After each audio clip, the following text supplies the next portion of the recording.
Coming up, President Park Geun-hye urges labor and management to resolve their differences during a policy briefing session where the focus was on youth job creation and customized welfare. U.S. Deputy Secretary of State Tony Blinken is in Seoul to reaffirm the importance of international efforts to punish North Korea for its nuclear provocations. China is looked to as the X factor. Arirang TV hosts a special session in Davos on the state of artificial intelligence. Experts in the field weigh, including Qualcomm of the U.S. and Baidu of China, to examine how and when machines will evolve to take on bigger roles and perhaps even replacing human workers. It's very good to have you with us at this hour. I'm Daniel Chai. We begin at the nation's top office, where the government's third policy briefing session with President Park Geun-hye was held. Related ministries pledged to do more to help college graduates in these tough economic times, with President Park calling on all members of society to share the burden. Song Ji-sun starts us off. Improving quality of life, making people happier. That was the core of the government's third policy briefing for 2016. The session focused on creating new jobs for Korea's young people and providing customized welfare for all so that no one is left out. The government's labor and education reforms will continue, with universities reducing their admissions quotas and vying to better match the needs of students and employers. Given the current state of the labor market, President Park called on labor and management to yield as sacrifice in equal measure. 노사가 서로 양보하면서 고통을 분담해야 합니다. 지금 한쪽의 일방적 주장만으로 시간을 끌고 가기에는 우리가 처한 상황이 너무나도 어렵습니다. 금년에는 노동개혁을 반드시 완수하고 현장에 정착시킬 수 있도록 노사의 결단이 있기를 기대합니다. Her remarks follow the announcement on Tuesday by the Federation of Korean Trade Unions that is withdrawing from a tripartite deal struck with the government and management in September. The deal was aimed at making Korea's labor market more flexible through a wage peak system and other measures. The umbrella union said the government had unilaterally pushed for reforms and drafted guidelines to make layoffs easier without consulting the union. Meanwhile, with youth unemployment topping 9% last year, the government had boosted this year's budget for youth job creation by 20% to $1.8 billion. As part of the plan, the so-called employment zones will be set up at the country's 17 innovation centers nationwide to help young job seekers find matching positions. In addition, related ministries pledged to do more to help citizens in regions outside of Seoul. To provide citizens with customized welfare, regional community centers will be revamped into welfare hubs for local residents. President Park asked local officials to better listen to residents' concerns so that their needs can be reflected in the government's plans. Song Ji-sun, Arirang News.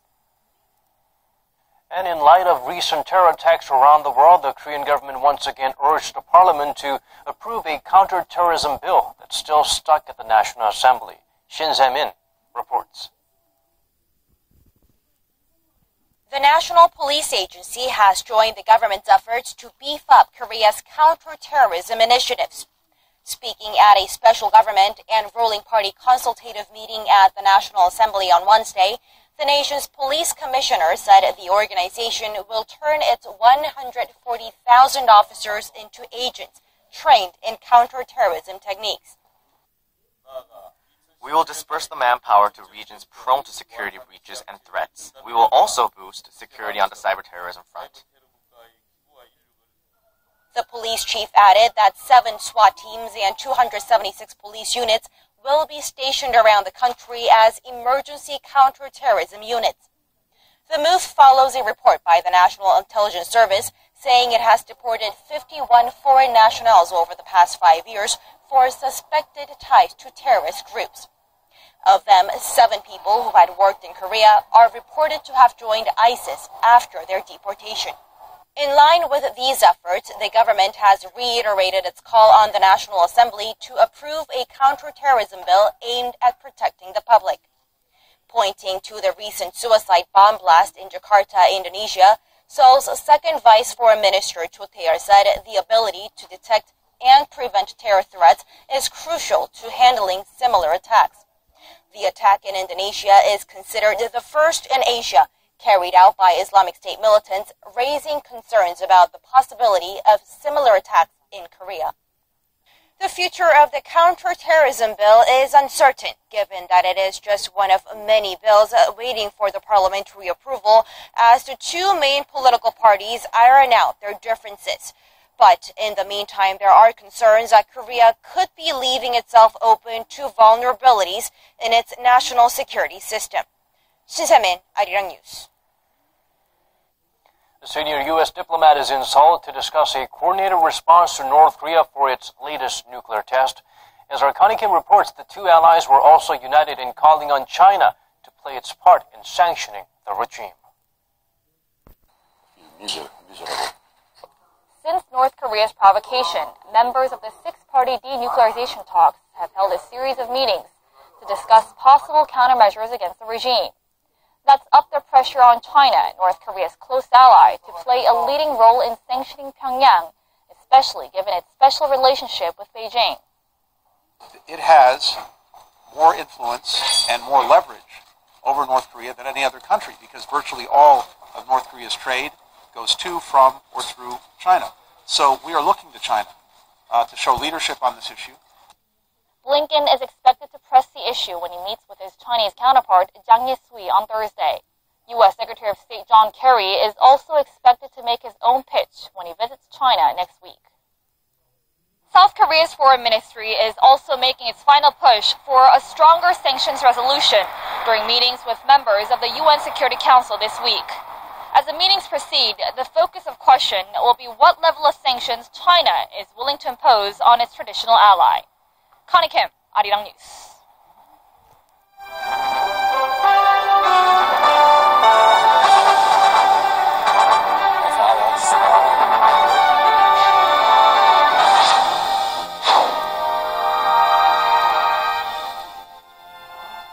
It has begun. I'm talking about the World Economic Forum, of course, in the Swiss town of Davos. Our Kim Min-ji gives us a brief history of the annual meeting that brings together the biggest movers and shakers of various fields around the world.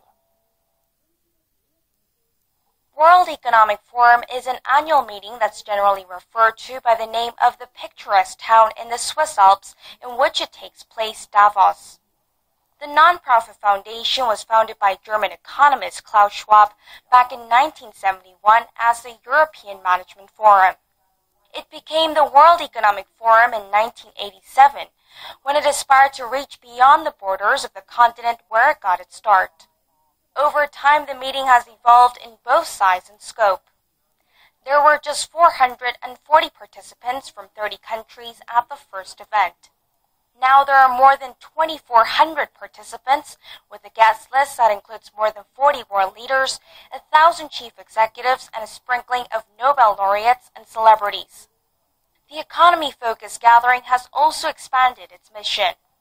Today, the WEF is committed to improving the state of the world by engaging business, political, and other leaders of society to shape global, regional, and industry agendas.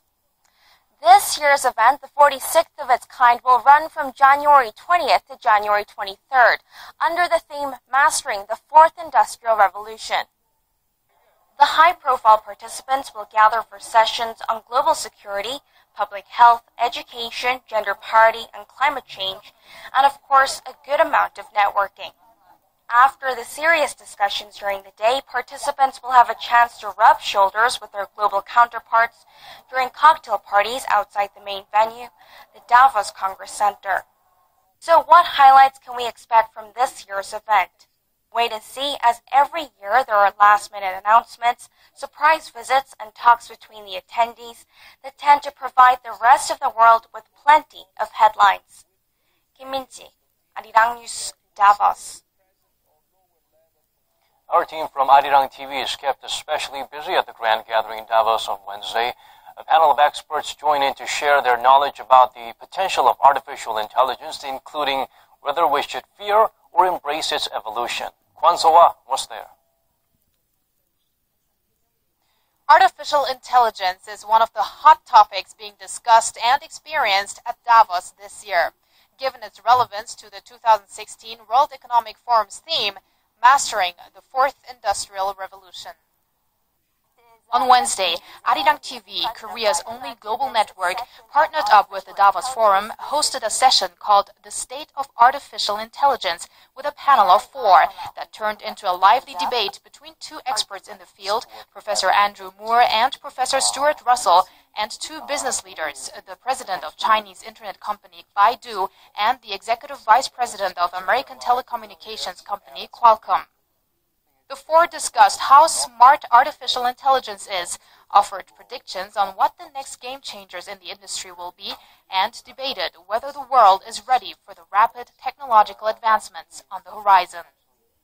So if AI, as seems to be happening, can amplify our intelligence, can provide tools that make us, in effect, much more intelligent than we have been, then we could be talking about, a golden age for humanity. 권소아, Arirang News, Davos. Face another rough day on Wednesday as oil prices hit a 12-year low, fueled by fears of economic slowdown in China and the addition of Iranian crude to the markets. Oh Soo-young gives us the numbers. On Wednesday, Korea's benchmark Kospi fell 2.3%, falling under the 1,850-point mark as heavy sell-offs continued. It was the biggest daily percentage loss in 5 months. Japan's Nikkei fared worse, shedding 3.7%, its sharpest one-day drop since last September. The Shanghai Composite Index also closed down 1%. The plunge in Asian markets came after a dismal forecast on global oil prices knocked investors' confidence. Concerns about oil prices intensified as trading rates remained below a 12-year low. February contracts for West Texas Intermediate plunged 3.3%. to $28.46 a barrel on Tuesday, the lowest level since 2003. Bloomberg's list of the 50 most innovative economies for the 3rd straight year. Factors like boosted R&D spending helped it stay competitive. But in terms of labor reforms, it seems the country still has a long way to go. Hwang Ji-hye shows us where Korea stands in the global playing field.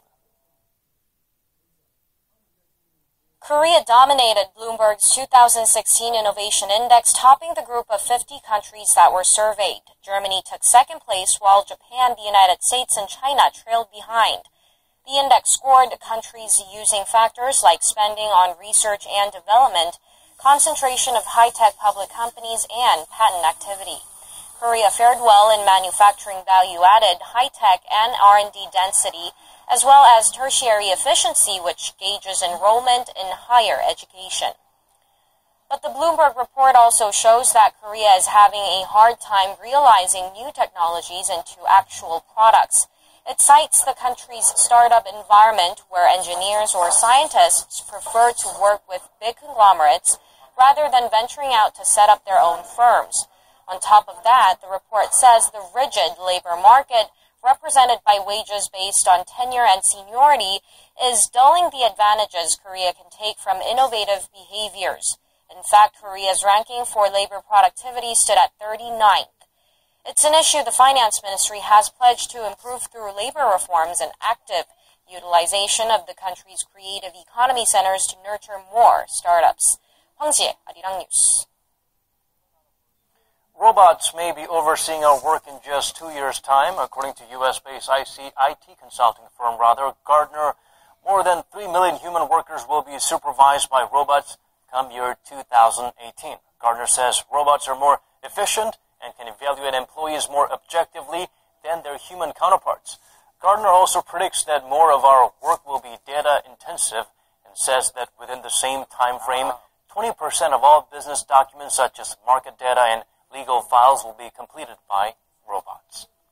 Militants stormed a university in Pakistan on Wednesday and shot and killed around 20 people. Local police said the men began firing on security guards, students, and teachers at Bacha Khan University in the northwestern city of Charsada. The men had rifles and wore suicide bomb vests and scaled the walls around the school to get on campus. Military troops responded quickly and reportedly killed 4 of the assailants. Pakistani Taliban has claimed responsibility for the attack. The university is about 50 kilometers from Peshawar, where 141 people, mostly children, were killed in a similar attack by the same Taliban group just over a year ago.